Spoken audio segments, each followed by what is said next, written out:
XSFM입니다. I, D, W, K.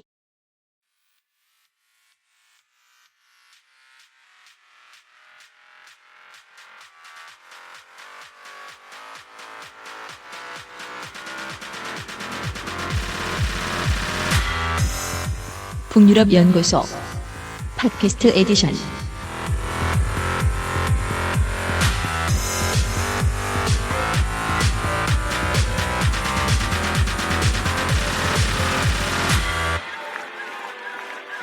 대기실에서 많이 떠들면 안에 가서 조용한단 말이에요. 대기실에서 왜 이렇게 시끄러워 사람들이. 제가 그래서 밖에서 얘기를 안 하고 있었어요. 길을 모으느라고. 그래서 하셨구나. 원래 한참 전부터 북극여우 소장이 그냥 되는 대로 소개해드리겠습니다. 우리 원흉 북극여우 소장이 나와 있어요. 안녕하세요. 원흉 북극여우입니다. 아이디어랍시고 냈는데 사실상 아이디어가 아니에요. 그냥 한번 모여서 떠들자 이 정도가 다였어요.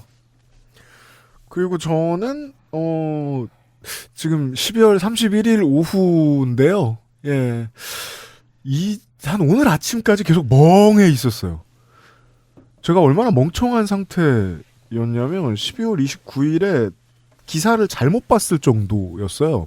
오보를 봤던 게 아니었는데도 불구하고 아무 피해도 없어야 된다고 믿으니까 그런 줄 알고 몇 시간 동안 아무 생각 없이 운전을 했었을 정도였어요. 그리고 제정신을 차렸다라고 느낀 게 오늘 아침이었거든요. 한 2박 3일 정도 아주 둔한 상태로 있었어요. 그래서 이제 어제 밤에도 계속 고민이 깊었던 거예요. 방송은 뭘 해야 되나 우리가 이런 날에.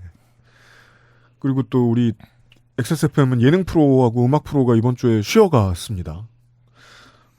그럼 우리 방송은 그 아저씨는 어떻게 해야 되나 생각하다가 김민아하고도 어제 이런 얘기 했었습니다마는 모든 시민들은 서로 안부 묻고 옆에 서 있고 말 안 해도 되니까 가까이 있다는 거 확인하고 이런 게 커뮤니티의 건강을 위해 좋은 게 아닐까 싶어서 이렇게 자주 다 같이 만나지는 못하는 분들 오늘 그냥 만나기로 했습니다. 예, 북소장이 책임을 지지 않았으므로 제가 책임을 지는 상황이라고 할 수 있겠습니다. 박판규 변호사 계시고요. 네, 안녕하세요. 박판규 변호사입니다. 네. 저는 오늘 여기서 새로 인사드린 분이 많아가지고. 그렇구나, 맞다. 예, 반가웠습니다. 네, 저도 처음 뵀어요. 그렇습니다. 하지만 모든 사람들은 선생을 알죠. 선생이 있고요. 손이상입니다. 안녕하세요. 네, 농축산인이 지난 주말에 밤새 술 먹을 때 보고 금방 또 보네요. 네. 심지어 광주를 다녀와서 마음이 더 착잡하네요. 네, 농축산인 정재훈입니다. 그렇습니다. 정재훈 여사를 지난 가을에 뵙고 오랜만에 뵙습니다. 네, 저도 오랜만이네요. 그렇습니다. 네. 지난 주말 잘들 보내셨습니까? 일단 저는 지금 방송이 들어간 줄 모르고 그래서 확실히 정신이 없다 요즘에. 네. 지난 주말에 사실 거의 아무것도 못했죠. 네, 너무 충격적이어가지고 이게 진짜 실화인가 싶은 생각이 많이 들더라고요. 네, 근데 다른 건 모르겠는데 일단 사실은 사랑하는 사람이 한 명만 이렇게 이별을 하게 돼도 너무 힘든데 지금 너무 많은 분들이 너무 갑작스럽게 그래서 이건 정말 헤아릴 수가 없다 그런 생각이 들었죠. 네. 많은 고민들을 하다 저도 그런 결론을 내게 된 게 지금 하는 고민으로는 지금 닥쳐오는 어떠한 쓰나미도 막을 수 없다라는 생각이 들었어요. 그러니까 그 마음의 상처 같은 거 있잖아요. 시간이 해결해 준다는 건 첫 시간이 가장 아프다는 뜻이니까 내가 그걸 지금 고민할 때가 아니고 하던 일을 성실하게 하는 쪽이 더 낫겠다라고 생각하게 됐거든요. 예. 선생은 어땠습니까? 저는 하던 일을 성실하게 하고 있었습니다. 뭐요? 전시 기획을 마무리하고 있었어요. 올해 사업을. 올가을에 전시했던 게 100만 명이 넘게 왔대요. 우와. 네, 122만 명이요. 무슨 전시였어요? 공공미술 전시를 기획하고 있습니다. 그 사업을 아직까지도 지금 이제 마무리를 하고 있었습니다. 네. 북극여우 소장님은요? 예, 저도 12월 중순쯤에 18일쯤에 제가 하던 일 끝나서 조금 쉬고 있는 중이었어요. 그냥 조용한 연말을 보내보려고 혹은 이제 집회만 나가는 정도로 일정을 잡았었겠네요. 그렇죠. 집회는 가끔 나갔죠. 퇴근하고도 가고 네. 할 수 있는 게 그거밖에 없어가지고. 농축산인은 바빴던 거 알고. 뭐 요파시 공개 방송 또 공교롭게 광주에 다녀와서 예. 아 근데 그날 왜 우리가 마치고 그 민주광장에 갔었거든요. 근데 어느 이제 집회는 빨리 그게 끝나서 토요일이었어요. 그래서 막 그래도 인증샷이라도 찍자 막 이제 이러면서 왔는데 바로 서울 올라오는 동안에 참사 소식을 들어서 그 자리가 우리가 사진 찍고 이렇게 웃으면서 사진 찍었던 자리가 바로 빈소가 돼서 굉장히 그 다음날 마음이 역할이 바뀌었어요. 이게 그래서 굉장히 좀 참담하고 그리고 주말에 계속 이제 집회를 나가니까 지금 본의 아니게 아버지 패싱 상태인 거예요. 아버지한테 계속 못 가고 있어요. 그래서 예, 뭐 어쩔 수 없죠 뭐. 예. 네. 네, 조만간 아버지한테도 갔다 와야겠어요. 그러니까 살아있는 사람들에게 얼마나 최선을 다해야 되는지 늘 알기는 하는데 잘 되진 않아요. 어르신들을 데리고 다닐 때마다 느끼는 건데 어르신들은 나이 먹을수록 점점 더 눈치가 빨라지는 측면이. 그리고 한 가지 실수했던 게 제가 조카들이 걱정돼서 조카들이 해외여행 많이 다니니까 전화했는데 아버지한테 제가 전화할 생각을 못 한 거예요. 근데 아버지는 놀라셔갖고 저한테 전화했더라고요. 제가 많이 빨빨거려 돌아다니는 편이니까 그래서 아 이때 어른들한테도 전화 잘 드려야 되는구나. 이번에 처음 알았네요. 네. 그러니까요. 어른들 챙기는 연습 우리 지금 이제 먹을 만큼 먹었는데 여기 앉아 있는 사람들 그거 은근히 안 됐다는 거 무슨 일 생길 때마다 생각하잖아요. 제가 어르신 얘기 왜 드렸냐면 우리 아버지가 나이 들면 나이 들수록 눈치가 점점 더 빨라지는 거예요. 그래서 어느 일 있어서 뭐하러 갔다라고 말 안 해도 대충 다 아시는 거야. 일단 방송을 들으셔서 아시는 것도 있고 그냥 집회를 맨날 나가겠지 뭐 이 정도로 생각하시더라고요. 박판구 변호사는 지난 주말 어떻게 보내셨어요? 저는 이제 지난 주말이 어떻게 보면 이제 12월 3일 이후로 그러니까 한 열흘 가까이 탄핵 가기 전까지는 약간 잠을 잘 못 자고 이렇게 뉴스에 자꾸 막 보게 되고 근데 12월 14일에 이제 가결되고 나서는 좀 잠을 좀 잘 수가 있게 됐어요. 그건 많은 사람들이 그랬어요. 네, 그래서 잠을 좀 자고 뭐 있다가 그 금요일이 이제 한덕수 총리 탄핵이 됐던 날이죠. 맞아요. 그러면서 이제 또 한 산 넘었구나 생각하면서 이제 이번 주말은 약간 휴식? 그래서 이제 그래 좀 며칠을 기다려 보자. 그런 상태여서 이제 약간 쉬는 마음적으로 약간 쉬는 기간이었어요. 제 나름대로는. 근데 갑자기 이제 일요일에 글이 탁 터지면서 그 정말 처음에 너무 놀랬고 그다음에 또 하나는 너무 마음이 아프고 근데 이 마음이 아픈 와중에도 이게 뭔가 악용될 것 같다라는 생각이 나는데 그 생각을 하고 있는 내가 너무 막 화가 나는 거예요. 막 그러니까 충분히 슬퍼야 되고 정말 마음 졸여서 봐야 되는 상황에서 딴 생각을 자꾸 하고 있다라는 낯으로 되게 비루하게 느껴지죠. 그쵸. 그게 너무 이 상황이 너무 막 화가 나고 막 그러다가 이제 약간 멍하기도 하고 그래서 한 이틀 정도는 그냥 멍했던 것 같아요. 저 스스로가 얼마나 멍청하다고 느꼈냐면 저는 정말 오보를 본 게 아니었는데도 불구하고 당연하다는 듯이 이 글자를 다 읽고 반대로 해석을 한 거예요. 사망자가 없다고. 제가 그렇게 잘못 해석했다는 걸 이제 광주에서 출발을 해서 운전을 하고 2시간이 지나서 공주쯤 도착했을 때 알게 됐어요. 나는 다들 무사한 거라고 믿었네? 왜 그랬지? 그 사람이 어떤 큰일 앞에서는 그냥 스스로 알아서 스스로를 보호하려고 바보가 되는 때가 있잖아요. 제가 그걸 선택한 거예요. 그래서 그 아침에 그 생각을 했던 거예요. 야, 이거 윤석열 뭐 어쩌고 저쩌고 생각하다가 아무튼 일단 지금은 속보를 찾아보자라고 생각하고 그냥 잊어놓고 있다가 다시 한번 스스로를 돌아보게 되는 거죠. 왜 지금 이 순간에 나는 방어 기자가 필요했지? 내가 굳이 불러내지도 않은? 그걸 받아들이는데 시간이 좀 오래 걸렸어요. 오늘까지 계속 그랬던 것 같아요. 그냥 이게 안부였어요. 이번 주에는 이게 안부 인사였어요. 예. XSFM입니다. 스포츠카처럼 강력한 사양의 하이엔드급 PC. 고가의 장비들을 내 손으로 조립하는 일, 시간과 열정, 꼼꼼함과 치밀함이 필요합니다. 초보라면 부작용으로 몸은 관절염을 얻거나 쿨러는 물이 새게 될 수도 있습니다. 컴스테이션을 고민해 주십시오.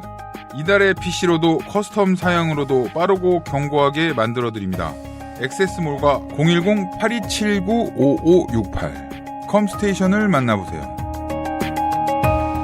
주식회사 컴스테이션. 안전하고 성능이 인정된 고급 원료. 직접 생산과 유통구조 개선으로 거품 없는 가격. 당신의 삶이 조금 더 깨끗해질 수 있게. 진짜 청소를 하자. 반려세제 깨끗한 생각.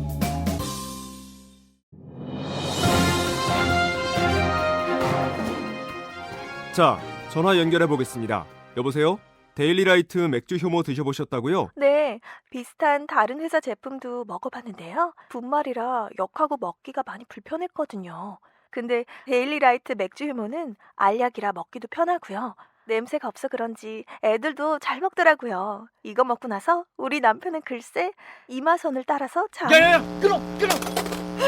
야! 끊어! 아... 통화 연결이 고르지 못하네요. 들을 말씀은 아직 많이 남아있는데 아쉽습니다.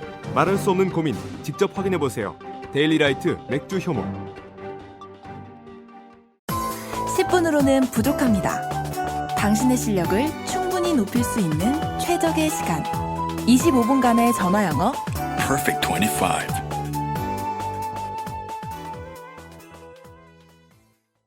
그래도 그런 얘기를 좀 제가 멍청했던 얘기를 광고 전에 했었고요. 12월 4일 아침에 이제 제가 3일날 밤을 새고 이제 방송을 녹음하고 여의도에 갔다가 돌아온 다음에 지쳐서 자고 그리고 한 정오가 돼서야 깼었어요. 아침 7시쯤에 잔 다음에 온 세계에서 연락을 받고 정오가 돼서 깼더니 그제서야 이제 긴장이 풀리면서 온몸이 뭔가 쑤시기 시작을 하고 강아지가 제 옆에서 하품을 하는데 그 모습을 보고 되게 슬프더라고요. 지난 밤에 스토리가 조금이라도 다르게 풀렸으면 우리의 일상은 어마어마하게 달라졌을 상황을 지금 막 스쳐 지나왔으니까. 근데 그때 우울했던 거랑 지난주에 우울했던 거랑은 달랐어요. 그러니까 민주주의의 위기가 닥쳐와서 우리가 이걸 한꺼번에 막아야 돼 라고 생각했을 때 긴장됐던 거랑 그냥 이웃의 삶이라는 은하의 신호가 꺼졌다라는 걸 받아들이는 거랑은 감정이 많이 다르더라고요. 그러니까 이제 저는 그 12월 3일 그 사태 이후로는 이제 내가 뭘 해야 될까를 막 찾으러 다녔던 것 같아요. 뭐 제가 뭐 특별히 뭘 할 수 있는 거 없지만 뭐 페북에 어쨌든 글을 올리고 또 변호사니까 법적인 문제 같은 것들은 조금이라도 설명을 해서 더 사람들이 이해하기 쉽게 올리고 어쨌든 그런 일을 했었는데 지난 주말 일은 이렇게 무력하다는 느낌이 드는 거죠. 맞아요. 그게 예. 그러니까 그 전에 뭔가 큰 벽에서 계속 부딪히면서 이렇게 부딪히는 느낌이 있었지만 뭔가를 하려고 하고 있었기 때문에 계속 견뎠었는데 지난 주말 일은 정말 너무 무력하고 할 수 있는 게 하나도 없구나. 심지어는 그걸 보는 것 자체도 너무 힘든 거예요. 그래서 그러니까 정말 올 한 해 너무 무력감에 한 해를 마무리한다는 생각이 들면서 조금 많이 마음이 허해지더라고요. 내가 정신적으로 이제 우울하다거나 무력감에 시달린다는 이유로 친구인 약사한테 전화해서 도와달라고 하는 사람은 없어요? 없어요. 평상시에 신뢰를 많이 못 얻으시는 거 아닙니까? 네. 근데 제가 사실 이제 올해는 개인적으로 저는 제가 위로를 받는 입장에 그러셨고. 있어서 그런 것도 있었고. 네. 근데 이제 사실 그렇잖아요. 이게 약사라서 전화를 하는 게 아니라 이제 어려운 일이 있으면은 친구로서 전화를 하죠. 근데 다행히 올해는 그렇게 저한테 전화해야 되는 친구는 별로 없었다는 게 다행인 거고. 근데 이제 너무나 슬픈 일이 생기니까 그런 생각이 많이 들더라고요. 이제 제가 사실 올해 굉장히 개인적으로 슬픈 일을 겪었을 때 주변에서 다들 병원에 가봐야 되는 거 아니냐. 네. 치료를 받아봐야 되는 게 아니냐. 이런 말씀들 많이 하시는데 어떻게 보면 이제 그게 나쁜 생각은 아니죠. 사람에 따라서는 그 정도로 어떤 의학학 치료를 받아야 될 수 있으니까 현대 의학학의 도움을 받아가지고 약을 드시든 상담 치료를 받든 그런데 대부분의 경우는 그거보다 그 앞서는 거는 사실은 이런 슬픈 일이 있을 때는 사회적인 연대가 더 중요하죠. 네. 그거는 어떤 고난이나 어떤 슬픈 일이나 다 마찬가지인 것 같아요. 약을 먹는다고 해결이 되는 문제가 아니고 물론 경우에 따라서는 그게 너무 심각한 중증의 우울증까지 촉발이 돼가지고 약물 치료나 다른 상담 치료 이런 게 필요한 경우도 있지만 결국은 제일 기본은 사회적인 연대죠. 네. 저도 사실 그래서 이럴 때일수록 서로 전화 한 통이라든지. 그리고 사실 그런 거 있잖아요. 너무 무력하거든요. 누군가 사랑하는 사람을 잃어버렸을 때 내가 그걸 막을 수 없다는 게 너무 무력하고 좌절이 되는데 거기에서 이겨낼 수 있는 방법이 사실 거의 없겠지만 그중에 그래도 그나마 괜찮은 거는 내가 다른 사람을 좀 돕는 거인 것 같아요. 네. 맞아요. 네. 집회에 밥차도 오고 커피차도 오고 저도 핫팩 우르르 사갔었는데 그다음부터 사람들 많이 만날 때 핫팩 사가는 취미가 생겼는데 왜냐면 보는 순간 알았거든요. 여기에 돈을 써서 쓴 돈에 비해서 이 돈 쓴 사람들이 상당히 큰 위로를 얻어갔다는 걸 그 물건을 보는 순간 저는 느꼈었어요. 예. 그래서 핫팩을 100개를 사고 느꼈는데 핫팩이 너무 싸더라고요. 저는 이번에 느꼈던 거, 그나마 희망적인 걸 찾자면 예전에 그런 영화 같은 거 보면 시위를 하러 나가면 부모님들이 나가지 말라고 하고 막 가둬놓기도 하고 그리고 누군가가 시위를 나가면 막 눈물 흘리면서 죽으러 가는 사람 보내듯이 그랬잖아요. 근데 아까 PD님도 그러셨지만 저도 간다고 하면 사람들이 주변에서 먹을 거 싸주고 핫팩 주고 막 잘 다녀와 응원하고 막 그러더라고요. 회사에서도 그러고. 그래서 이제는 이게 거리에 나가는 일이 목숨 거는 일이 아니라는 거, 그리고 이렇게 나가는 걸 서로 응원해주는 사회가 됐다는 것만 해도 사회가 발전했다고 느꼈고, 또 하나는 이번에 진압하러 들어갔던 군인들이 소극적이었다 이런 말 되게 많이들 하셨잖아요. 저 봐서 알아요. 네, 그 사람들은 굉장히 뛰어난 에이스들일 텐데도 불구하고 되게 소극적으로 행동했다. 저는 거기서도 어떤 희망을 봤다고 생각하는 게 이제는 악의 평범성 안나 아렌트 말했던 네. 한나 아렌트가 말했던 그 악의 평범성이 변명이 될 수가 없구나. 나 시켜서 했다. 이게 더 이상 변명이 될 수 없다는 걸 이 사람들이 알았구나. 맞아요. 그거 되게 중요하지. 네, 우리가 광주를 걷고 이 민주화를 여러 번 되게 피로 얻어낸 이 과정을 거치면서 시켜서 했다가 변명이 안 되고 내 양심에 따라서 판단할 수 있는 그런 게 됐다는 것도 희망적이었고. 네, 맞아요. 정재원 약사 집회 나가셨어요? 저는 8년 전에 나갔죠. 아니 진짜 우리 주변에 노인네들 다 그래. 제 친구들한테 연락할 때도 여러분 이 사회생활 오래 하다 보면 카톡 방을 그냥 쳐다보는 것만으로 이 방 안에 들어와 있는 사람의 기분을 느낄 때가 있죠. 그냥 쳐다보는데 그냥 일 사라지는 속도 이런 거 보는데 얘네들이 집회 안 나가고 싶은 거야. 근데 더더군다나 50대는 추위를 많이 탑니다. 네. 제 친구들 방에 있는 친구들 저 빼고 다 학생회장 출신들이거든요. 이 자식들이 소극적인 거야. 보고 자 늙은 거 말고 무슨 영향이 있나. 남자는 일단 기본적으로 에스트로겐이 평소보다 더 나오나 이 정도 생각하기도 하고. 중요한 건 집회 나가서도 봤지만 이 젊은이들의 열기에 비해서 온도가 낮더라고요. 우리 세대들이. 예. 근데 대신에 그래도 8년 전에 집회라는 게 8년 전 얘기하시려고? 네, 8년 전에 집회라면 이런 거구나. 나갈 수 있네. 되게 가볍게 나갈 수 있네. 라는 거를 좀 그때 처음 느꼈죠. 네, 어린이들도 나오고. 네. 저는 14일 날 갔었거든요. 여의도에. 여의도에 이제 가서 14일 아는 사람 정말 그 여의도 안에 한 1000명 있었을 것 같아요, 우리. 네, 거기서 우연히 또 아는 사람 만났어요. 길가에서 집사람을 같이 갔는데, 근데 간 이유는 이제 그 가결의 순간을 집에서 보고 싶진 않더라고요. 그날은 가결될 거라고 확신이 있었는데. 옛날에 꼭 월드컵 경기를 우리나라 경기 집에서 보는 듯한 느낌 있잖아요. 그래서 그날에 보면 국회의사당 앞에 화면 하나 있었잖아요. 네. 근데 그걸 볼 수 있는 사람도 20만 명 정도밖에 안 됐어요. 맞아요. 다들 저 뒤쪽에서는 화면이 안 보이고 모두가 LTE를 쓰고 있으니까 안 터지잖아요. 끊겨요. 그래서 제가 우원식 의장이 의사봉 두들길 때 와이파이 끊긴 거야.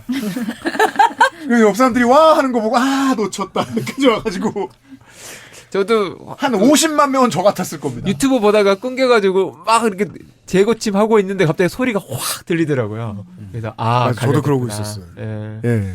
저도 하나은행 2층 커피숍에서 옆 사람들이 와 하는 거 보고 그다음부터 그냥 클럽이었기 때문에. 근데 이제 그때 가결되는 날은 이제 이렇게 돌아다니다가 추우면 이제 카페 들어가 있다가 이렇게 왔다 갔다 했는데 카페에 들어가니까 다른 테이블에 있는 이제 젊은 친구들이 그 응원봉을 꾸미고 있더라고요. 네. 그러니까 이제 본 행사는 네. 일몰이 된 다음에 이 친구들은 이제 가는 걸 클럽이죠. 목표로. 네. 그 응원봉 꾸미는 거 혹시 나 같은 아줌마가 들고 오기 시작하니까 그 다시 분리하기 위해서 꾸민 거 아닐까요? 모르겠어요. 저는 이제 그 문화 자체를 빌려오기 시작하니까 똑같아 보이면 짜증나서? 그런 거 같아. 내가 그러니까 보기엔. 문화 자체를 모르니까 근데 어쨌든 연령대는 젊은데 야 엄마 친구가 내가 똑같은 거 들고 왔어. 이건 용납할 수 없어. 근데 이제 재밌는 건 가결의 순간에 별로 관심이 없는 거예요. 그렇죠. 그러니까 그 역시 현명하죠. 승리를 알고 있거든요. 그래서 그냥 윤석열 나가 뭐 이런 걸 막 글씨 파가지고 응원봉에다 막 이렇게 장식을 막 하고 막 있는데 정작 뉴스는 안 봐. 네. 그리고 이제 아마 이분들은 이제 해가 일몰이 되고 나서 주로 이제 그 현장에 가려고 카페에 계속 앉아서 꾸미고 있더라고요. 그러니까 저는 그걸 승리자의 여유라고 표현합니다. 왜냐하면 시사 프로들 막 하루에 막 2시간, 4시간 막 차력쇼 하잖아요. 필요 없잖아요. 주권자 입장에서는. 그래서 우리가 이길 거야, 질 거야. 근데 나왔는데 분위기상 이길 걸 알고 있어. 그럼 야, 노래 언제부터 나와? 이게 맞죠. 저는 그러니까 주권자의 위험에는 그게 맞다고 생각해요. 예. 왜냐면 제가 요즘 계속 떨고 다니는 말인데 그 어떤 때보다도 지금의 주권자 집회에 나와 있고 이런 분들 보면 위험이 넘치거든요. 예전에는 경찰 병력이 있으면 맞을 것 같고 쫄고 비장해지고 이런 게 있는데 지금의 민주시민들은 나와 있으면 니들이 뭔데 길을 막아. 시간을 때우고 버티고 누가 이기나 보자. 뭐 차벽을 칠 거야? 너 뭐 다음 서울시장 선거 때까지 치게? 이러고 그러니까 저쪽이 진다는 걸 알고 움직여요. 그 점에 있어서 가장 강력한 시민들 같아 보이는 거예요. 지금 집회에 나오는 시민들이. 그래서 저는 음악 들으러 나왔다는 것도 전혀 이상한 일은 아니다. 맞아요. 그러니까 제가 보기에는 이제 그러니까 다른 이전에 이제 박근혜 때나 이럴 때는 정말 이제 뭐 화가 나고 뭐 분노하고 이런 거였다면 지금 집회는 너무 명확해진 것 같아요. 그러니까 전선이 너무 명확해서 별로 이렇게 두려움이나 이렇게 약간 의심을 하지 않는 그 확신이 들어요. 네. 그게 보이고. 그러면 이제 무슨 응원봉 들고 나갈지만 생각하면 되는 거예요. 집에 되게 여러 가지니까. 집에 아직도 응원봉 없는 분들 계시죠? 이 중에. 없어요. 저는 좀 많아서. 정재훈 역사 8년 전에 나오고 못 갔다니까 뭐 어쩔 수 없고. 아니 저는 이제 우리 애가 아이유 팬이어가지고. 네. 근데 아이유 팬은 그 뭐 이렇게 저도 정확히 몇 기가 있대요. 네. 모든 응원봉이 웬만하면 다 그래요. 리미티드니까. 네. 그래서 그 최신 거는 크레가 가지고 있고 옛날 버전을 저희가 갖고 있어서 원래 그런 식이에요. 그러니까 부모들은 다 옛날 버전을 지네들은 다 최신 버전 들고 있고. 근데 솔직히 말씀드리면 8년 전에는 촛불도 있었잖아요. 네. 언제 이렇게 응원봉으로 다 바뀌어가지고. 저도 첫날은 LED 촛불 들고 갔거든요. 네. 다시 주머니에 쓱 집어넣었어요. 이거 아니구나 이러면서 분위기가. 그러니까 말이에요. 소비 경쟁. 근데 좀 왜 응원봉을 좀 적극적으로 저도 들었냐면 그 제가 유피디한테 그때 웃지 마 이러면서 얘기했는데 왜 우리 미스코리아 나가면 이렇게 왕관도 주지만 무슨 봉도 하나 주잖아요. 이렇게 억울한 거. 그래서 제가 정말 다음 세대에 무언가를 넘기고 싶은 마음. 예, 그래서 적극적으로 좀 들었죠. 예. 북 소장님 뭐 아이템 하나 구비 안 했어요? 저는 사실 진짜 펜 뭐 덕질 이런 거 안 해서 저희 회사 그럼 그렇긴 해요. 네. 누가 빌려준 그게 샤이니 거라 그러더라고요. 그래서 그거 좀 하다가 돌려줬죠. 모든 것을 주고 있는데 샤이니 거 되게. 그래요? 네. 여러 개 있었어요, 그 친구는. 시사평론가들이 제일 모르는 게 그 덕질이 어쩌다가 민주시민을 좀 더 민주시민으로 고도화시켰는지를 잘 몰라요. 왜냐하면 50대 아저씨들이 제 방송에 맨날 얘기하잖아요. 그 시사 프로 시사평론가가 되려고 그러면 수도승이 돼요. 하루 10시간 뉴스만 보니까 세상 다른 모든 걸 다 까먹어요. 어릴 때 다른 걸 덕질했어도 모르게 되더라고요. 그러니까 툭 찌르면 모든 사건이 다 튀어나오려면은 매일같이 기말고사를 보고 있어야 되니까. 그래서 더더욱이 이 사람들의 젊은 사람들의 인생의 흐름을 모르더라고요. 근데 케이팝에 대한 덕질은 점점 더 정치적으로 상업적으로 고도화되거든요. 그 가수한테 하고 싶은 말이 있으면 트럭 시위도 하죠. 근데 그 트럭 시위를 하던 게 아젠다가 너무 유치하면 서로 싸워요. 이런 거 가지고 가수 견제하면 안 된다. 그랬다가 회사가 잘못하는 것 같죠? 그러면은 주식을 팔아버립니다. 주주운동도 해요. 예. 메시지 내는 연습도 해요. 그 자기들 스타들을 가지고 정치를 해봤잖아요. 정치 실전 연습은 되게 잘 돼 있는 사람들이었던 거예요. 그러니까 너무 좋아하는 일은 하다 보면 정치를 하게 된다는 걸 10대 때부터 배운 사람들. 당연히 어른들보다 쉽게 따라가지. 예, 그게 좀 아쉬웠다.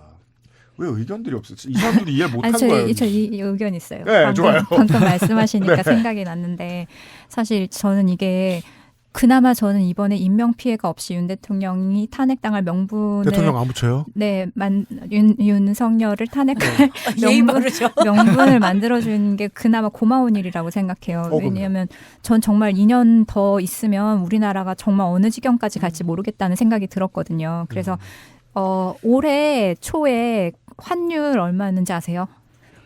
올해 초에 초에 한 1,300 얼마쯤이었잖아요.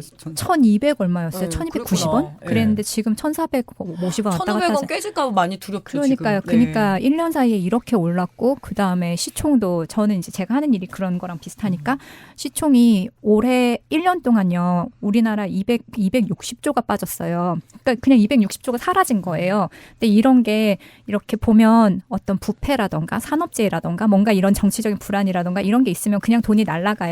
그래서 기업에서도 일을 할 때 제품을 만들어서 돈을 버는 것도 버는 거지만 요즘은 진짜 시총이 훨씬 크게 작용을 하는 거기 때문에 윤 대통령이 계속 있었으면 어떻게 됐을지 모르겠다는 생각이 들었고 또 이번 계엄 있어서 계엄 다음 날 무슨 모임이 있었어요. 뭐 외교관들 무슨 엑스팻들 이런 모이는 모임이 있었는데 이제 그 중에 어떤 핀란드 분은 원래 한국하고 핀란드가 나토에 가입을 하면서 한국을 전략적인 파트너 국가 중에 하나로 보고 있었는데 이제 이게 일어나서 어떻게 될지 모르겠다 이런 게 하나 있고 또 그 주에 스웨덴 총리 오기로 했었는데 방한 취소된 거 뉴스 보셨었죠. 근데 그게 총리만 오는 게 아니었어요. 총리, 부총리 그리고 장관 3명이 오는 자리였고 그다음에 그 야콥 발렌베리가 같이 왔었거든요. 야콥 발렌베리는 스웨덴 시가총액의 40% 그냥 성이 발렌베리예요. 네, 하여튼 뭐 그런 사람이에요. 네. 그래서 이 사람이 왔다 가면 정말 어떤 많은 투자가 결정이 되는 자리였고 그리고 아니, 유럽 최고 부자가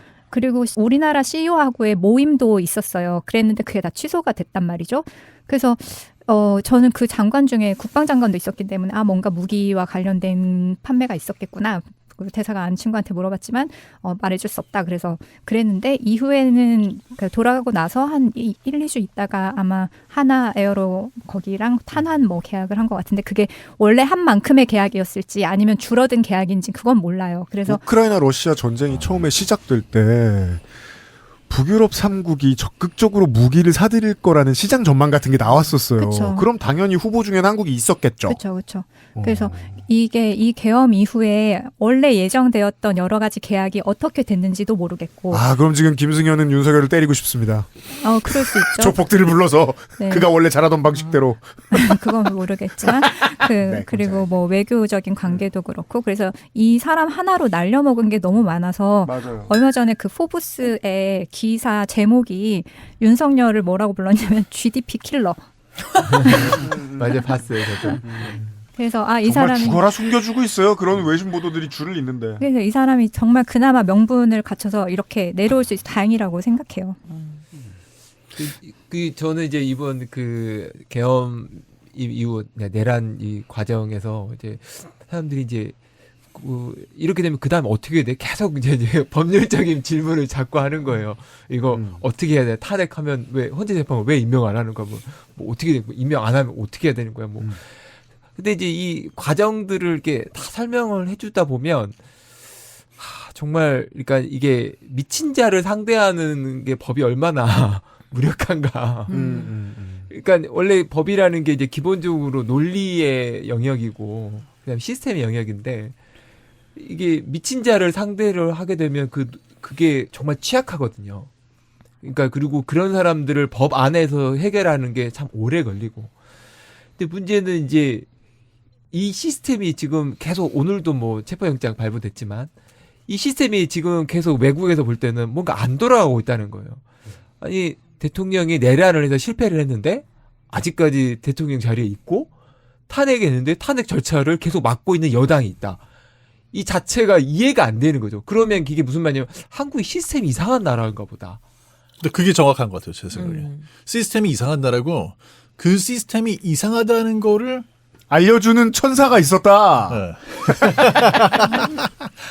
어쨌든 이 절차는 끝나게 돼 있어요. 뭐 아무리 오래 걸려도 제 탄핵 절차가 끝나면 한 3월 이전에는 무조건 끝나고 저는 한 2월 안에도 끝날 수 있다고 보는데 이게 빨리 끝나야 이게 이제 그래도 시스템이 회복이 됐구나 이렇게 돌아오는 건데 그게 안 끝나면 정말 뭐 아까 북군유 그 소장님 말씀하신 것처럼 더 갔으면 더 망가졌을 텐데 어쨌든 잘 된 면도 있지만 이게 오래 가면 사람들로 하여금 저 나라의 시스템은 회복도 안 되는구나를 보여줄 수 있기 때문에 아직은 위기가 끝난 건 아니다라는 생각이 듭니다. 저 질문이 있어요. 좋아요.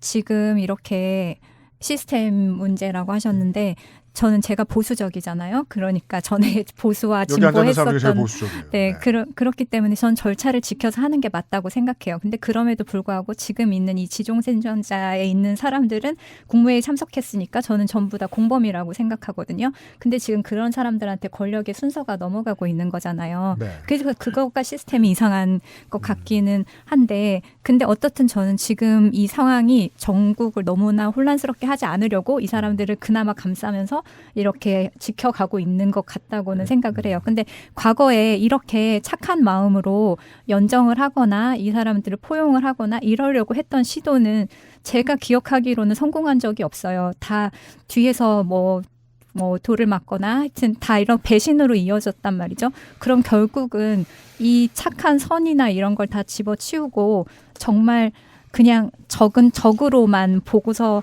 살아야 되는 것인가? 정치를 그렇게 해야 되는 건가? 그게 저는 지금 제 고민, 저랑 아무 상관이 없지만 하여튼 제 마음속에 있는 고민이에요. 제가 답해도 되나요? 네. 그게 제가 이제 비슷한 사례를 방송에서 들었던 게 신군부의 12.12 당시의 신사협정이었습니다. 그렇죠. 네. 공수부대, 그러니까 그 전두환이 전화를 걸어서 6번에다가 공수부대 우리 뺄 테니까 그쪽도 그쪽 공수부대 빼주세요. 안 그러면은 김일성이 쳐들어오면 어떡합니까? 라고 말한 다음에 쳐들어가죠. 저쪽을 믿었다가 망한 가장 좋은 꼴입니다. 예. 그 후에 12년 동안 군부가 또 통치했고 네. 민주주의는 다 찌그러져 있었단 말이에요. 꼬장꼬장하게 보수적으로 사법 절차를 잘 지키면 가장 적당한 방법은 북소장님의 말 속에 녹아 있는 것 같아요. 이 내각이 다 체포돼 있었어야죠. 예. 그래서 내각이 공중분해된 상태에서 국회가 리딩을 하는 게 아주 순수하게 사법적으로 맞는 절차잖아요.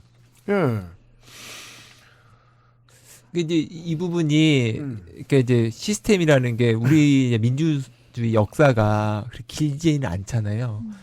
뭐 고작 한 50년 뭐 요 정도 보는데 그러다 보니까 이제 이런 상황 자체를 예측이 못하는 거죠. 그래서 지금 원래는 박근혜 정부 때를 보면 대통령이 탄핵이 됐지만 국무총리가 이제 승계하는 게 대해서 별로 이론이 없었어요. 왜냐하면 이제 그 박근혜 그 범죄 행위에 직접 가담하지 않았기 때문에 거기에 대한 논란이 없었죠. 오히려 지금 논란을 만들고 그렇죠. 있죠. 지금 보면 황교안을 대행을 했는데 아무 말이 없었다는 말이 좀 의아할 정도로. 근데 지금은 이제 그런 내란을 할 거라는 생각 자체를 시스템이 예측을 못한 거예요. 그러니까 내란에 있으면 적어도 대행은 국회의장이 되는 게 맞다.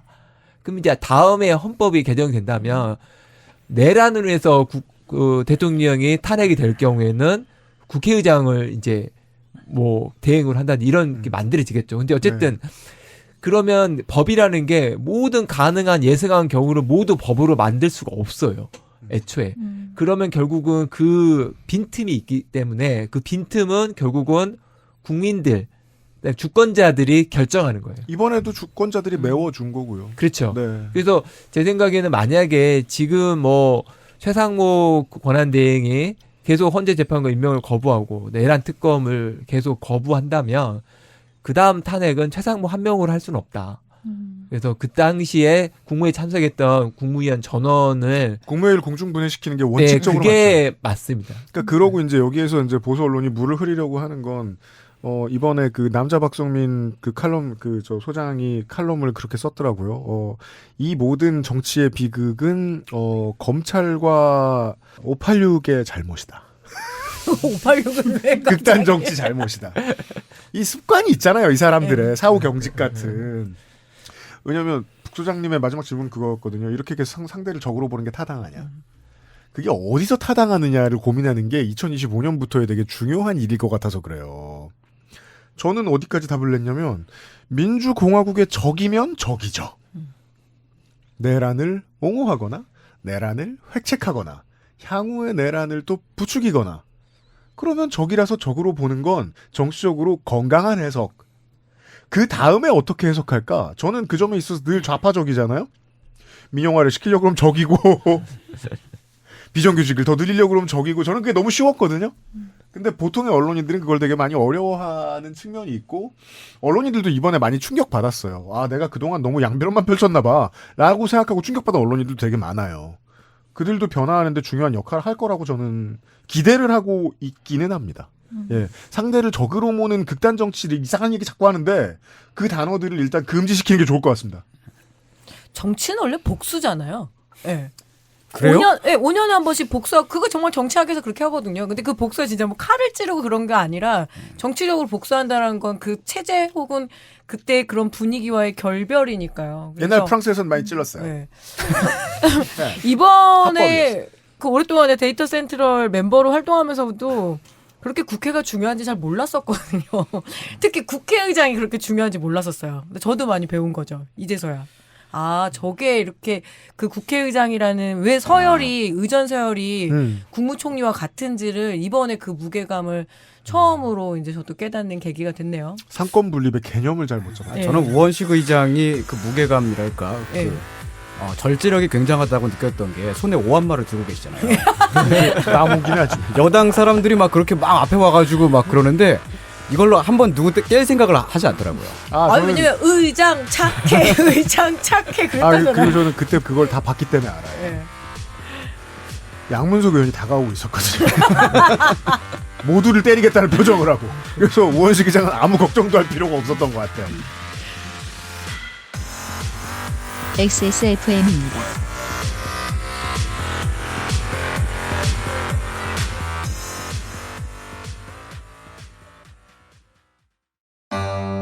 여보, 내가 제발 앉아서 해결하라 그랬지. 하루에 12번 청소할 수도 없고, 정말 흘리는 사람 따로 있고, 청소하는 사람 따로 있고. 지나가던 사람이 우리 집 와서 볼일 봐요. 공중화장실인 줄 알고. 수전에 물 때는 맨날 욕조는 누래지. 새들은 어쩜 그리 구석마다 잘도 찾아가 해도 표도 안 나는 거. 이거 대체 어째야 돼? 다른 생각하지 마세요. 오직 깨끗한 생각. 욕실엔 반려세제 클리바스. 순행은 커스터마이징에 따라 효율 차이가 큽니다. 컴스테이션에 문의하십시오. 주식회사 컴스테이션.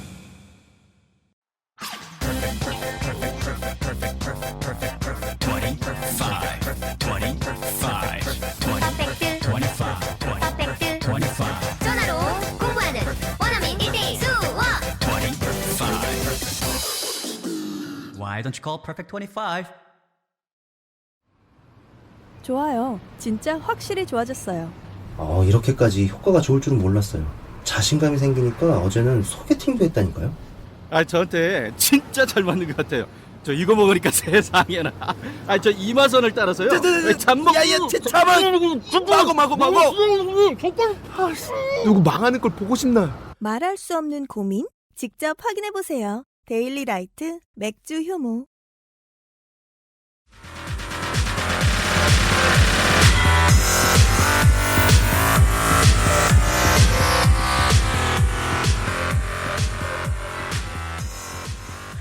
네. 계엄에서부터 시작된 상황이 지금 아직까지 끝나지 않고 아직 해결된 상황은 아닌데 이게 완전히 이제 해결된 상황이라면 그게 어떤 상황일까, 어떤 때가 이게 끝난 것일까 그런 생각을 해봤습니다.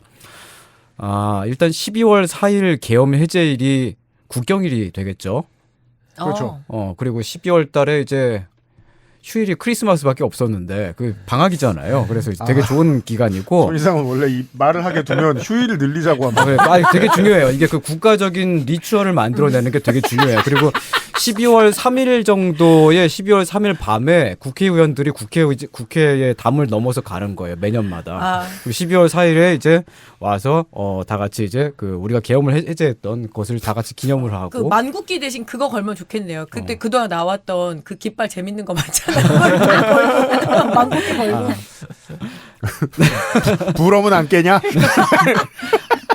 근데 그게 이제 국가적인 문화로 민주적인 문화로 쌓여 나가는 거예요. 그런 게 하나씩 만들어질 때마다. 저는 이번 이제 계엄 이렇게 내란 다 끝나고 나면 그러니까 경찰대는 원래 이제 폐교 논의가 원래 있었고요. 맞아요. 네.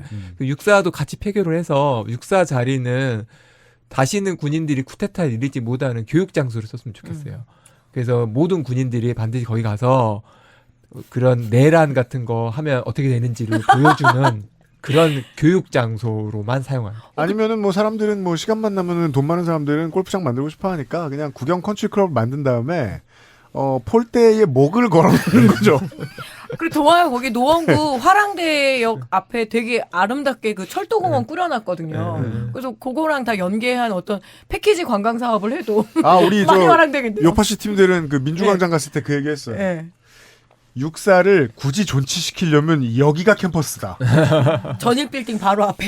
네, 그게 낫겠다. 어쨌든 군인들한테 그러니까 육사가 지금 두 번이나 지금 내란을 한 건데 그 군인들의 반드시 교육을 해야 돼요. 이런 일에 절대 동참해서 안 되고 그 다음에 어떤 행동을 해야 되는지를 사전에 시뮬레이션을 해서. 그래서 언론인들도 야당도 계속해서 얘기했던 거 아니에요. 왜 갑자기 내란 범죄자들 역대 사령관 얼굴 다시 걸어놓냐. 전 민주정권 때 군생활 해봐서 압니다. 병한테도 가르쳐요. 부당한 명령에 불복하라고. 근데 그게 점점 없어진 거예요. 정치는 복수지만 그런 방식으로 복수하면 안 되잖아요. 결국 총칼로 변하니까. 그러려면 아예 없어지는 게 맞을 것 같기도 하고 육군사관학교는. 저는 육사 없애는 김에 하나만 추가로. 또 뭐 없앨까요? 뭘? 약사. 무속도 좀 없애고. 그렇죠. 근데 또 그러니까 저는 사실 이번에 이런 사태를 보면서 제일 좀 안타깝고 이거는 진짜 아닌데 하는 느낌이 든 게 한국의 그런 무속에다 신앙은 또 왜 붙여요. 네. 근데 이제는 좀 이거는 이게 어떻게 이 지경에 왔는지는 저도 잘 모르겠는데 이거 뭐 남녀노소 할 거 없이 지나치게 무속에 심취해 있고 그래도 그게 맞는 거 아닌가라는 말도 안 되는 생각을 가진 분들이 많이 있는데 이거는 좀. 그러니까 저도 요새 이제 최근에 뭐 TV나 뭐 예능 같은 거 보면 무속이나 특히 술 많이 나오고 무속 많이 나오고. 그래서 뭐 전보고 뭐 타로 보고 이런 걸 너무 당연시 여기는 것들이 많았는데 저는 또 한편으로는 우리나라 이제 개신교의 상당수는 무속이라고 좀 생각하거든요. 그냥 그러니까 예수라는 이제 신 모시고 있는 무당들이 앉아서 이제 복비 받는 시스템인데, 근데 이게 너무나 다 익숙한 거죠. 뭐 어디 가서 그래서 기도발 잘 받아서 애 합격시켜주는 목사님, 뭐 스님 이런데 쫓아다니면서 이제 복비 주고 하는 건데, 근데 이거는 이제 참 어렵죠. 왜냐하면 이거는 국가 조직의 문제가 아니라 어쨌든 사회 문화적 문제라서. 공화정이 종교를 금지시키는 경우가 드물고.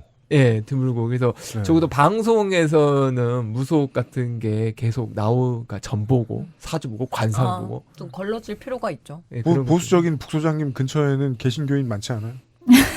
저도 교인이기는 한데. 그거 봐요. 근데 저는 대통령 되고 1년 정도 됐을 때는 외교관들, 대사님들 만나면 저한테 정말 그거 많이 물어보셨어요. 너희 대통령이 그런 샤머니즘을 믿는 게 사실이냐 이런 거 많이 물어보셨고. 근데 제 생각에는 불확실성이 너무 큰 사회라서 사람들이 무속을 의존하게 되는 것 같아요. 그러니까 불확실성이 크고 아니면 내가 노력하고 예상한 것 이상의 것을 바라거나 이렇기 때문에 그냥 계획대로 흘러가는 사회라면 사실 무속이 별로 필요가 없을 것 같거든요. 그냥 예상한 대로만 흘러갈 수 있는 사회라면. 근데 그 이상의 것을 바라거나 아니면은 그렇게 해도 그 결과가 나오지 않는 사회라서 그런 건 아닐까? 그냥 부연 설명이 필요할 것 같아요. 아주 좋게 말씀해 주셨는데 실제로는 그 본인이 불안해서보다 더 중요한 북소장님의 지적은 그 본인이 욕심이 너무 많아서.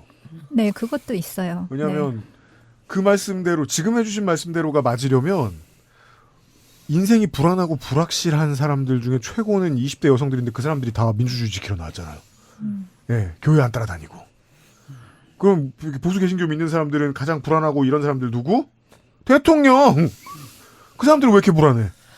저는 그래서 이번에 어맹부를 어맹부. 다시 한번 생각하게 됐어요. 좋아요? 종교를 공화정에 끌고 들어온 대통령이기 때문에 더더욱 한번 이명박 시대가 저도 까먹었거든요. 하도 한참 지나서. 근데 다시 한번 소환하게 되더라고요. 그 당시에 이 그 극우적인 사고를 하는 개신교를 정말 정치 안으로 끌고 들어오고 그거의 여파에 지금 여전히 그 자장 속에 있기 때문에. 21세기 한국의 영국이죠. 뭐 잘못돼 있으면 이명박 뒤져보면 됩니다. 네. 네. 우리보다 앞서서 민주공화국이 되어 있었던 나라들 선례를 찾아볼 수가 있잖아요. 프랑스 3공화국 때에 그 공화국의 위기에서 벗어나서 그 공화국이 무너질 뻔한 위기가 몇 번 있었는데 그걸 지켜내려고 공화파 민주공화파 사람들이 만들었던 여러 가지 시스템들이 있어요. 그게 하나가 이제 그 정교 분리고 그 다음에 종교 법인에 과세하는 것 그리고 그 사학재단 그러니까 카톨릭이 가지고 있는 학교를 없애거나 거기에 대해서 보조금 같은 것을 사라지게 하거나 그러면서 이제 그 국민 의무 교육을 늘려나가고 그게 그런 사례를 한국에 지금 대입시켜서 우리가 생각해 본다면 일단 그 종교법인에 과세하는 것과 그리고 학교 재단의 이제 사회이사 제도를 사회이사가 맞나요? 정확한 네, 명칭이? 사회 네, 이렇게 이사를 넣는 제도라든가 그 여러 가지로 좀 그 개선을 할 수 있는 방향이 있을 것 같아요. 제가 방송에서 이런 얘기 되게 자주 하거든요. 네. 사람은 옆 사람이 뭐가 싫으면 정직하게 싫다고 린치하지 않는다. 다른 방법으로 후려친다. 보수 개신교가 만약에 종교법인 과세를 정말로 추진하려고 하는 정당이 있다. 그러면 그게 잘못됐다라고 국민일보에서 세계일보에서 일면을 쓸까요? 그렇지 않죠. 아니요. 386의 다른 범죄를 찾겠죠. 지금까지 버텨왔던 방식이고 제일 중요한 얘기가 나온 것 같아요. 보수 개신교와 무속을 어떻게 걷어내느냐 민주정에서. 왜냐하면 정교 분리를 왜 하냐면 정교를 분리 안 해놓으면 권력을 가장 크게 가진 사람은 의회도 아니고 법원도 아니고 제사장이니까. 제사장은 권력자잖아요. 이번에 전광훈 그렇게 그게 전광훈이고요. 네, 제주항공 참사에 그런 악랄한 악담을 해도 아무도 잡을 행위도 안 한다는 게 더 전 충격이었어요. 그리고 그 사자 위에 모독이잖아요. 네. 네. 그러니까 그보다 더 큰 힘을 김건희는 움직였다고 저는 판단을 하는데 이 무속인이라는 게 제사장이고 제사장은 신의 말씀을 지멋대로 해석하는 사람이잖아요. 그걸 고르고 여럿을 다스렸잖아요. 제사장들을 다스리는 권력자 흔치 않습니다. 김건희가 보통 범죄자가 아닌 게 저도 거기 있다고 생각하거든요. 이 모든 문제는 정교를 완벽하게 분리해야 생기는 일인데 일단 기독교 정당을 어떻게 법적으로 등록할 수 없게 하는지도 어렵고 오프라인에서 가장 강력한 힘을 가지고 있는 교회가 언론을 통해서 자본을 통해서 무슨 압박을 넣을지 알 수도 없고 지금 시민들이 아무리 화가 났어도 한국 사회가 진보적으로 움직일 수 없는 가장 중요한 이유가 개신교 때문이라서 예. 그래서 사실 이번에 파리에 왜 노틀담 성당 네. 그 다시 지었잖아요. 네, 다시. 제가 노틀담 성당 가면 사실 제일 좋아하는 게 그 사도들 상인가 그거 네. 네. 먹 쳤다 다시 붙인 거. 네. 왜 다시 붙였지 하는 생각이 좀 들긴 한데 근데 그게 이번에 바뀐 것 같더라고요. 네. 그 사진이 작아서 못 보긴 했는데 제대로 목친 요게 라인이 보여야 되는데 안 보여. 그거를 다시. 저걸 봐야 스트레스가 정교하게. 다시 붙인 거예요? 뭔가 새로 만든 게 아닌가 싶어요. 아예 그 목을 친 자국이 없어요. 지금 복원된 거야. 제가 자세히 안 봤을 수도 있는데 그렇다고 그걸 보러 거기 갈 수 없는데 우리도 약간 그런 상징적인 장면이 있긴 해야 될 것 같아요. 약간 네. 누구를 뭐 목을 치자는 게 아니고 네 그건 아닌데. 네. 맞아요. 네.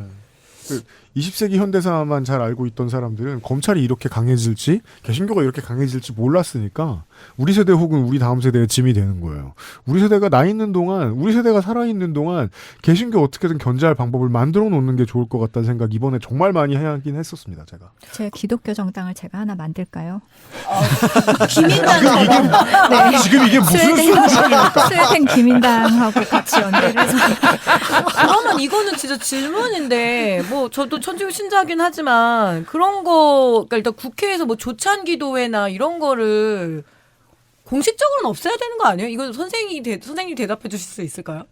조찬 기도회 막 이런 거 있잖아요. 뭐 예, 그 종교 행위를 왜 공화국의 전당이 국회에서 하느냐. 그걸 왜 저한테까지 싫어요? 따지는 거 아니지. 잘 아실 것 같아서. 네, 아니 그냥 저도 좋다고 생각하지 않아요. 당연히. 거기에서 들어가야 할 것은 공화국의 리추얼이 들어가야 되는 거지 네. 종교의 리추얼이 거기에 이식되는 건 아니잖아요. 근데 사실 그게 우리에게 제가 이제 그걸 보면서 알 수 있는 건 뭐냐면 우리 그 민주공화국으로서의 그 국가적인 장치가 문화적인 장치가 지금 아직까지 만들어지지 않았기 때문에 그래서 그게 들어간 거예요. 그래서 또 다른 예를 들자면은 경복궁 광화문 같은 데에서 조선시대 옷을 입고 행진하는 사람들 있잖아요. 그런 거. 그것도 이제 그 대통령 지나갈 때 대통령이랑 같이 조선시대 옷, 지금 조선이 아닌데도 그렇게 하고 있고, 우리 화폐에 들어가 있는 인물들도 조선 사람들 들어가 있고, 뭔가 이제 지금 그 21세기에 있는 민주공화국으로서의 대한민국을 만들 수 있는 그런 표상, 네, 그런 표상의 장치들이 없기 때문에 그게 이제 여기저기서 가져와서 거기다 갖다 붙여놓은 거예요.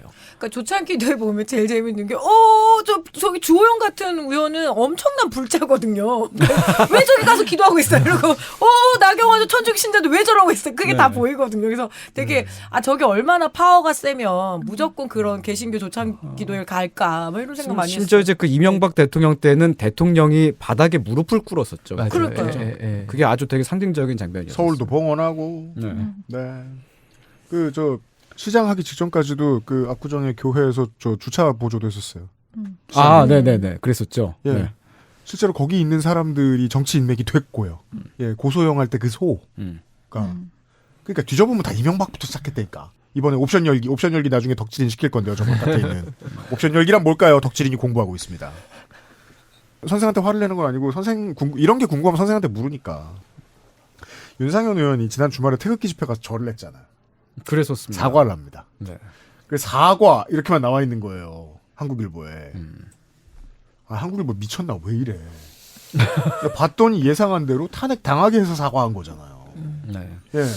한국일보 좀 이상하더라고요. 그러니까 제가 이번에 무슨 기사에 지긋지긋한 정쟁 뭐 마쳤다? 끝냈다. 그래서 이번 참사로 지긋지긋한 정쟁이 잠시 멈췄다고 기사를 썼더라고요. 그래서 보면서 그러니까 이 한국일보가 그런 극중주의라고 하잖아요. 기계적 중립을 엄청 중요해요. 근데 이게 정상적인 어떤 정치 그 대립 조직 사이에서의 중립이 아니라 범죄자와 일반인 사이의 중립을 지켜버리니까 그렇죠. 이상해지는 거죠. 근데 아직도 여전히 거기에 대해 범죄자라는 생각을 안 하는 것 같아요. 예. 그러니까 폭력배와 피해자 사이의 중립을 지키는 거예요. 예. 그러니까 폭력배가 옆에서 막 때리고 있는데 옆에 서서 좀 말로 좀 하지 하고 때리는 거 가만히 보고 있는 거예요. 폭력은 안 좋은 거야. 이러면서. 그리고 나서 신고를 하면 왜 신고를 하세요? 말로 푸세요라고 또 하고 있는 거. 말로 잘 해결할 수 있는데 이제 계속 맞고 터지고 있는데 지금. 그러니까 여기서 궁금한 거는 그럼 아니 국민의힘도 미래가 있는데 왜 전광훈하고 놀고 있죠? 지금? 이 생각 안 해보셨습니까? 왜냐면 이게 사람이 저처럼 극단이 아니면 웬만하면 보수 정당은 이런 게 좋고 이런 게 좋고 저런 게 필요하고 얘기할 수 있잖아요. 근데 지금 이 정당은 전광훈한테 먹혀 있잖아요. 왜 이렇게 됐을까요? 보수 정당을 지지하고 싶은 사람들 어떻게 하면 좋아요? 만드신다고 그랬잖아요. 제 땅으로 네. 제가 참 보수가 뭔지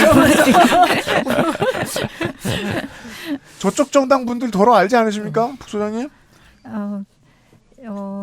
이게 제가 책을 쓰고 그래서 강의를 갔을 때는 한 번도 그쪽 당의 분들을 만난 적은 없어요. 그러니까 당에서 부를 때 그 당에서는 부르지 않았거든요. 그렇겠죠. 스웨덴 3인주의라던가 보편복지라던가 그러니까. 근데 사석에서는 아는 분이 많죠. 네. 그렇잖아요. 그분들 원래 정광훈 친구 아니잖아요.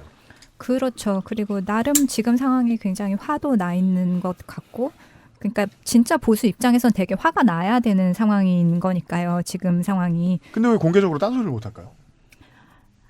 따돌림? 뭔가 그런 것도 있을 것 같긴 해요. 그 커뮤니티 안에서 어떤 낙인이 찍힌다는 게 특히나 기업인 모임 같은 데 가면 민주당을 지지한다는 말을 하기가 되게 어려운 분위기가 있어요. 그래서 그럴 수도 있을 것 같아요. 되게 참 아무도 왜 밖에 얘기 안 할까? 이게 되게 당연한 건데 우리는 알고 있잖아요. 되게 불가촉 천민선언이잖아요.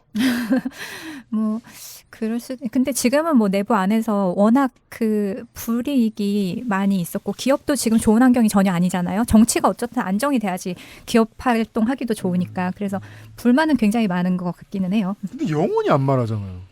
우리는 이게 바뀌어야 된다거나 우리나라 보수 정당이 잘못됐다라고 말하는 사회 지도층을 보는 게 상당히 어려워요.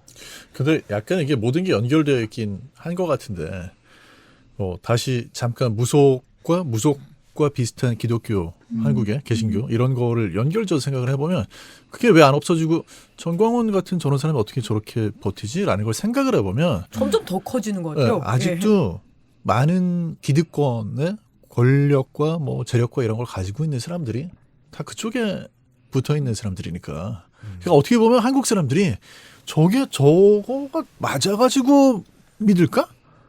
하면 그건 아니에요. 뭐 맞는지 틀린지 관심도 없고, 심지어 맞다고 생각도 안 하는데, 근데 저쪽으로 가야 뭐가 뭐 이렇게 떡고물이라도 더 떨어지지 않아? 이라는 생각으로 그냥 거기에 그 안에서 소속감을 갖게 되죠. 그 안에서. 근데 또 저는 그거는 다른 것 같기도 해요. 그러니까 정광훈 목사를 지지하는 사람들은 저 광화문을 지나가다 우연히 그 사람의 집회하는 얘기를 듣게 됐는데 제가 집회 간 게 아니에요. 듣게 됐는데 해명하지 않아서 그 정도 듣게 됐는데 그런데 거기서 막 여기 오늘 온 사람들 다 뭐 땡 잡았어, 뭐 다 아파트 한 채씩 뭐 줄 거야 하면서 되게 말도 안 되는 소리를 하는데 지방에서 뭐 버스가 무슨 어느 지방에 뭐 몇 호차 막 20호차까지 있어요. 그러니까 지방에서 올라온 사람들이 이렇게 말도 안 되는 얘기를 듣고 있는데 그냥 볼 때 이 사람들은 굉장히 외로운 사람들이었겠다는 생각은 들었어요. 네. 그리고 기업인들의 입장에서 보자면 이 사람들은 막연히 민주당이 되면 여러 가지 제재, 기업 활동을 자기들이 생각하긴 하기 어려울 여러 가지 제재를 할 거라는 생각을 막연하게 갖고 있는 것 같아요. 실제로는 그렇지 않을 것임에도 불구하고. 그래서 이거는 조금 다른 이야기긴 한데 저는 어느 날은 왜 보수 정권이 있을 땐 이렇게 큰 사고들이 많이 일어날까. 뭐 지금 뭐 이 제주항공 이 사고는 뭐 인과관계가 드러나지 않아서 모르겠지만 만약에 이것이 어떤 정비를 규칙적으로 하지 않아서라든지 어떤 이런 것들이 나타난다면 저는 그 이태원 참사도 마찬가지 세월호도 마찬가지 어떤 이런 규정이 느슨해지는 이런 시점이 분명히 있었을 것이라고 생각이 들거든요. 근데 그게 진짜 보수는 이거를 원하면 안 되죠. 근데 기업 입장에서는 어떻든 이것은 비용하고 직결되니까 그렇다고 볼 수가 있는데 그래서 기업 입장에서는 그냥 민주당에 대해서 막연한 두려움이 있어요. 이 사람들은 맞아요. 우리가 이걸 하게끔 많은 제재와 뭐 까다롭게 굴 거다. 추가로 네. 뭐 이런 걸 할 것이다. 이런 두려움 때문에 막연히 그러는 것 같고 그다음에 이 정광훈 목사 쪽은 또 다른 집단인 것 같아요. 훨씬 더 해상도 높은 이유를 가지고 있어요. 전광훈의 경우에는 일단 그 장희동 사랑제일교회의 재개발 이슈와 관련된 직접적인 몇백억 수준의 이익이 있고 이익 혹은 불이익이 가지고 있고 근데 기업은 부소장님 말씀해 주신 대로 두루뭉술한 것 같아요. 기업인들도 정도가 아니고 정치 깊이 팔 시간 없는데 경제지를 폈더니 최저임금이 10,000원으로 오르면 기업이 망한다는 얘기가 나와 있으니 정도의 순진한 이해 가지고 있는 거 아닐까 이 사람들도. 네, 그럴 수도. 근데 저는 이제 이게 뭐 최근에도 뭐 탄핵 이후에 여론조사에서 보면 국민의힘 지지율가 꽤 이제 많이 올라와 있는데 오늘 보니까 한 30%. 네. 근데 이제 그 이유를 저는 이렇게 생각하기에는 이제 그 사람들이 뭐 계엄이나 탄핵이나 윤석열에 대한 의견은 갈리지만 민주당이 약간 반 국가 세력이다는 거에 대해서는 공통적인 인식을 갖고 있는 것 같아요. 그리고 그게 아까 말한 기업의 입장에서 민주당 정권이 돼 있으면 시스템적으로 규제가 많이 들어온다. 근데 이제 보수 정권이 들어오면 시스템을 우회할 일을 다 만들어 주거든요. 그래서 결국에는 어떤 행위를 해도 보수 정부 하에서는 시스템을 우회할 길이 있고 나는 그 길을 갈 수 있는 사람이다. 우리가 실수해도 추가 비용이 너무 많이 들진 않는다. 네. 근데 이제 민주당 정부가 들어서면 그 시스템에 관한 그 모든 비용을 기업이 지불을 해야만 이제 그 시스템 하에서 움직일 수 있게 되거든요. 예를 들어서 법률 시장만 봐도 민주당 정권이 들어서면 법률에 관한 비용이 굉장히 늘어나요. 근데 이게 박근혜 정부나 이명박 정부에 들어서면 말을 사주거나 이런 걸 해결이 된단 말이에요. 싸죠. 네. 굳이 그런 비용을 거기다 쓸 필요가 없어요. 그래서 로펌이나 이런 데 비용이 그 지출 비용이 쭉 줄어들어요. 그러니까 이게 이제 어떻게 보면 강자들이라고 한 사람들은 이 시스템대로 움직이는 게 마음에 안 드는 거고 나에 대한 예외를 인정해 달라라는 거고 그러면서 계속 이제 사람들이 말하는 거지. 그 정광이나 이런 사람들은 그 시스템은 다 너희들을 억압하게 한 도구지. 그리고 586이나 386을 위한 도구지. 너를 위한 게 아니야. 트럼프의 메시지죠. 그게 이제 힘없이 사는 사람은 잘 나가는 사람들이 법안 지켜도 되는 줄 아는데 실제로는 중대재해기업처벌법 발효가 된 다음에 모든 거대 로펌들이 환호성을 질렀습니다. 중대재해기업처벌법 달려오라고 대기업들 손님 유치하느라 기자들 밥을 사 먹였습니다. 어느 로펌이 중대재해기업처벌법 제일 잘 수비한다더라 이러면서 우리 노동부 출신 변호사 이만큼 있어요라고 다 광고했어요. 그 광고비 왜 나가요? 돈을 엄청 많이 버니까. 기업들은 어떻게? 4대 로펌에 돈을 써야 되는 거죠. 우리 작업장에서 사람이 죽으면 누구 때문에? 민주당 때문에? 라고 결론을 냈다. 근데 이거를 다른 측면에서 보셔야 돼요. 이게 외국인 투자하고 직결되는 여러 가지 뭐 변수들이 있겠지만 산업재해 이게 늘어나잖아요. 외국인 투자가 바로 줄어들어요. 이거는 굉장히 큰 상관관계가 있거든요. 그러니까 이 부분에 대해서 정보가 없기 때문에 이걸 단지 비용이라고 생각하는데 이걸 투자로 보셔야지 뭐 부패 지수라던가 지금은 지속 가능 보고서에 그런 걸 다 쓰게 돼 있거든요. 뭐 스콥에 따라서 그런데 이 숫자가 늘어나면 그러니까 뭐 부정부패 건수, 휘슬블로워 건수 아니면 이렇게 산업재해, 중대재해 처벌 건수 이게 늘어나면 휘슬블로워란 내부 고발자입니다. 이러면 이 외국인 투자 금액이 그대로 빠져요. 그렇기 때문에 이게 꼭 비용이라고만 볼 수는 없어요. 뭐 예를 들어서 SPC 같은 경우에 전 뭐 노르웨이 연기금 아시죠? 노르웨이 연기금은 세계에서 가장 큰 펀드인데 우리나라 28조를 가지고 있어요. 거의 우리나라에 상장된 굉장히 많은 게 한 500개 기업의 시가총액 1% 이상을 거의 다 갖고 있다고 보시면 돼요. SPC에도 갖고 있었거든요. SPC 22년도에 그 노동자 사망사고 있었죠. 전부 다 팔아요. 가지고 있는 걸. 그러니까 이걸 비용이라고 보면 안 되고 이걸 투자의 개념으로 보셔야지 되는데 이제 기업인들도 이런 정보를 많이 알아야지 여기에 대해서 호의적으로 변할 수 있을 거라고 생각해요. 그죠. 그러니까 이게 기업인들도 바보가 아니라면 그런 걸 알고 있을 텐데 그래서 제가 이제 앞으로 가장 많이 내년 되면 공부해보고 싶은 게 그거거든요. 왜 한국 보수지와 보수 정치는 세상에 ESG라는 게 없는 줄 알지? 기업인들이 바보일 수도 있을 거예요. 거기 만나는 사람만 만나는 사람만. 그러니까 기업인들이 바보일 수도 있다는 생각이 드는 게 기업인들이 바보여도 돈을 벌 수 있었던 시대가 있었던 것 같고 그 바보들이 바보한테 물려줄 수 있었던 시대가 또 있었던 것 같고 바보를 낳았군요. 네. 오늘 왜 새해가 을사년이잖아요. 그렇습니다. 그러니까 65년 뱀띠, 77년 뱀띠가 있는데 이 이제 오너 한 3세까지 내려온 거 제 또래니까 그래서 갖고 있는 주식을 이렇게 오늘 무슨 언론에서 공개가 됐더라고요. 근데 저는 그게 궁금했어요. 이제 실질적으로 이 엄청난 기업들을 경영하는 세대가 저랑 동갑자리들이란 말이에요. 근데 이미 너무 뭐 30대 주식 부자인 거예요. 노력을 할까? 이런 생각도 들기도 했었어요. 그래서 저는 정재훈 약사님 말씀에 깊이 공감합니다. 예. 부인을 아무도 못 하시네. 뭔가 상당히 정리됐어. 네, 가장 강력한 논리이기 때문이에요. 저희 정당에 오세요. 참으로 기업을 살리는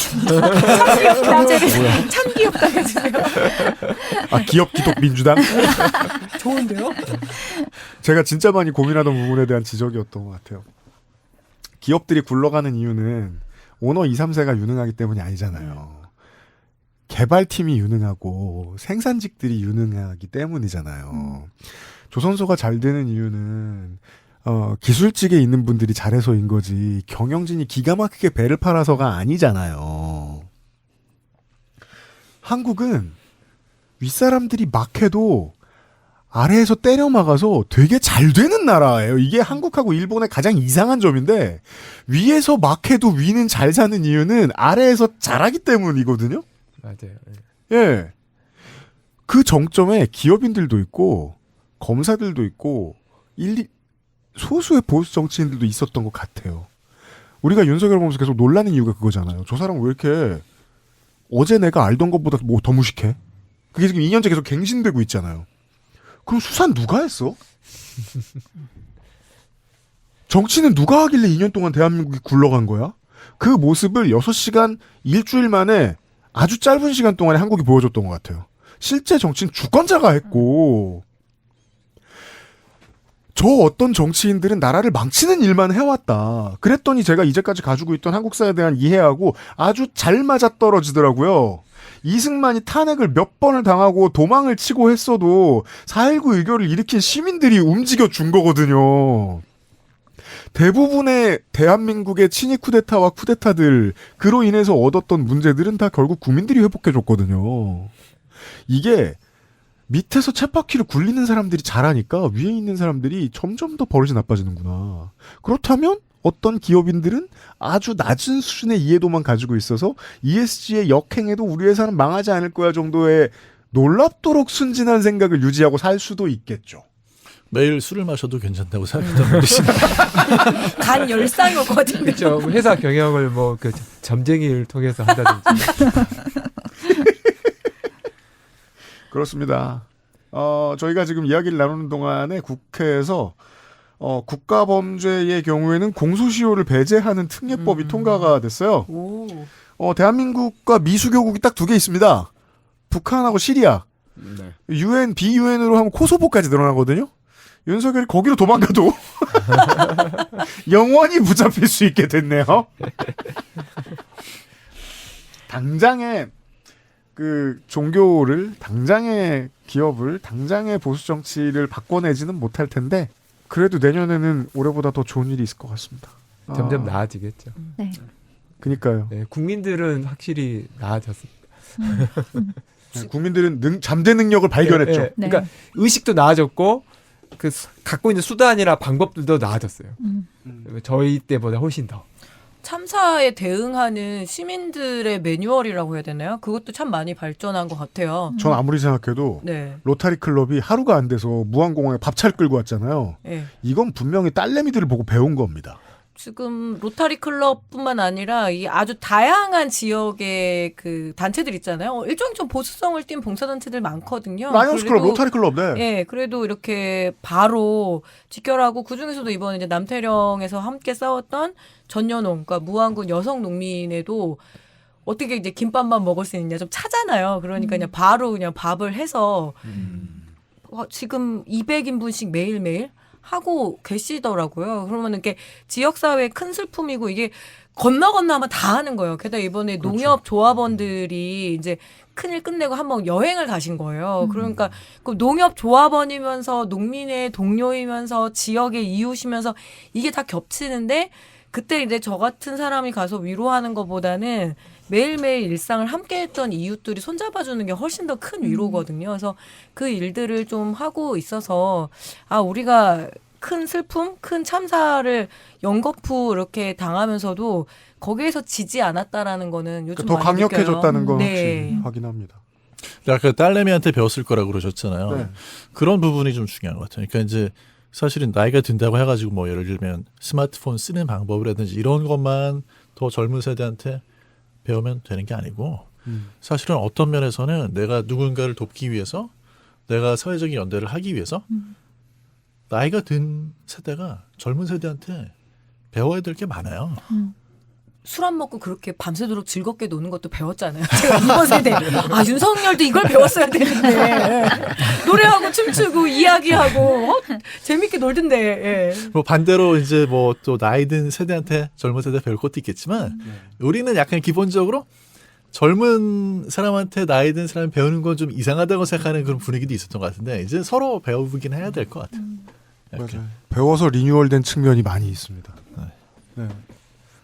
확실히 올해가 되게 슬프고 귀한 게 있다면 40대 넘어서 이렇게까지 많은 걸 한꺼번에 배우고 깨쳐본 적이 없는 것 같아서 그게 좀 귀하고 그렇습니다. 네. 그 인사들 좀 해주세요. 네. 선생. 저를 보면서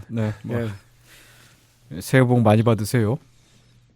끝입니다. 알았어요. 예. 술 먹을 생각이 나고. 저 뒤에 올 사람들하고 뭐 술 먹자고 결의했다고 어제. 아니 결의까지는 아니에요. 결의까지는 아니에요. 네.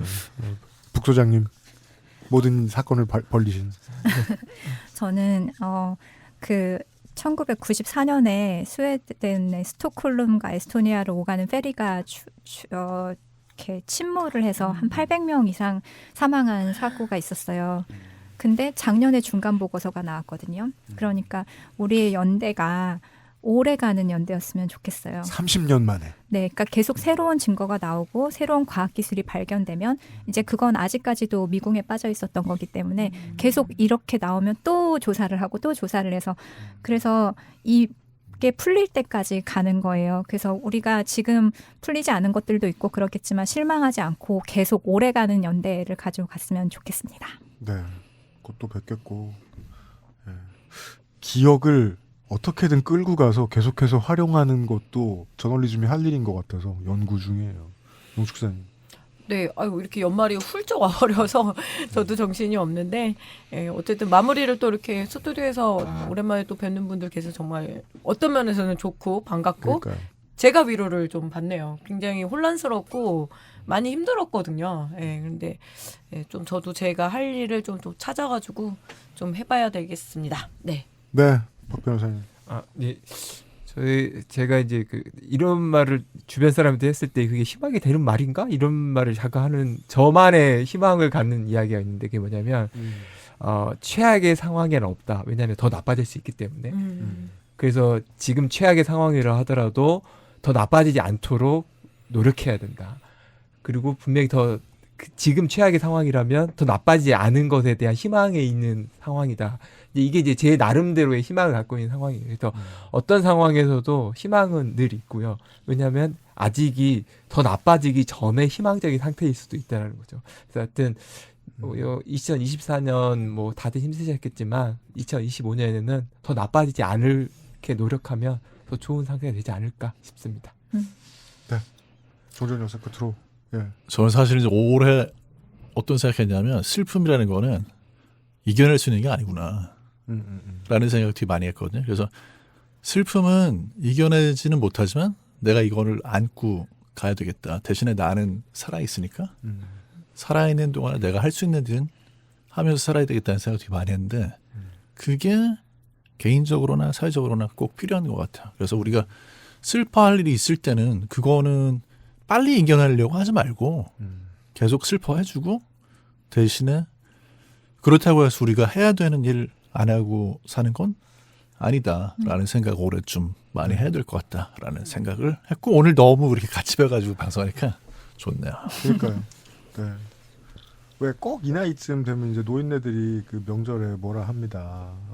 애를 키워야 어른이 된다고.